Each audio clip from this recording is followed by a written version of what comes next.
બન્યા આપથી કે આ જીતથી આપણે વર્ણવવું મુશ્કેલ છે, પણ એવું લાગ્યું કે કોઈ શક્તિ કામ કરે છે આપણા દેશમાં. જ્યારે અમે જોયું, જ્યારે નરેન્દ્રભાઈ એકલા પોતાનું ફોટો પર બધું સાઈડ ઉપર મૂકીને એકલા જે ભગવાનનું સતત એ લાઈન જ્યારે આવતા હતા, માણસ રડતા આટલું જો આપણા રાજાને જો આટલો એને ભાવપ્રેમ હોય તો આપણે તેની પ્રજા કહેવાય. અને ત્યાં જે અયોધ્યામાં સ્વાગત કરવામાં આવ્યું અમારા સંતોનું બતાવ્યું, જે નિમંત્રિત મહેમાનો હતા, ત્યાંની જે વ્યવસ્થાઓ હતી, 24 કલાક ઠંડુ પાણી, ગરમ પાણી, ચા, કોફી, નાસ્તો, 24 કલાક જમવાનું, રાતે 2 વાગ્યા આવું તો તમને ગરમ જમવાનું આપે. આટલી સુવ્યવસ્થા. અને એવું નહીં કે યાત્રિકો માટે પણ એટલું જ પોઝિટિવ છે.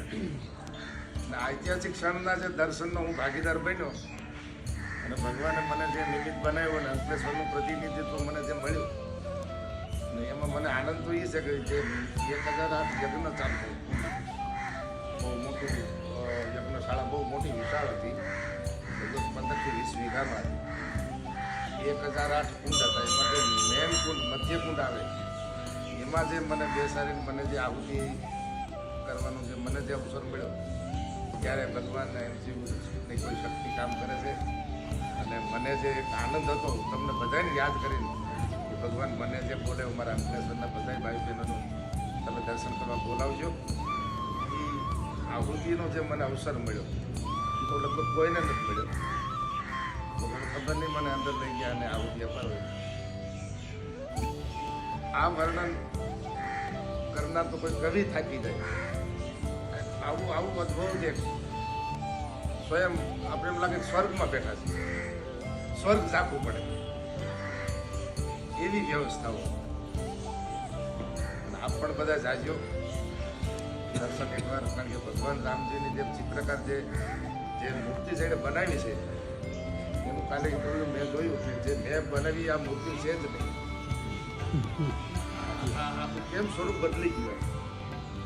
ભગવાન જ્યારે નિજ મંદિરમાં બિરાજ્યા ત્યારે પહેલાનું જે મૂર્તિનું સ્વરૂપ ને બેઠા પછી જે મૂર્તિનું સ્વરૂપ એકદમ બદલાય. તમે જુઓ તો તમને એટલું લાવણીય લાગે એ મૂર્તિનું દર્શન કરો. તમને તો હમણાં ભગવાન બોલશે, ભલે આંખો નથી, આંખો તો ખાલી કંડારેલી છે, પણ તમને એ મૂર્તિનો દર્શનનો નજારો બહુ અદભુત છે. આ દર્શન કર્યા જેવું છે આ રામજીના.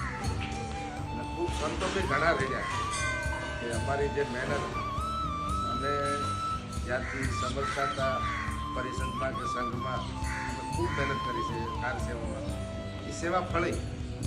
એની પહેલાં જે આપણા સંતોએ, ઘણા હિન્દુ આપણા ભાઈ બહેનોએ જેણે બલિદાનો આપ્યા છે, એ બલિદાનનો રંગ એટલે આ કેવલ રામ મંદિર નથી, રાષ્ટ્રીય મંદિર. હજી રાષ્ટ્રીય મંદિર 2 હજી બાકી છે.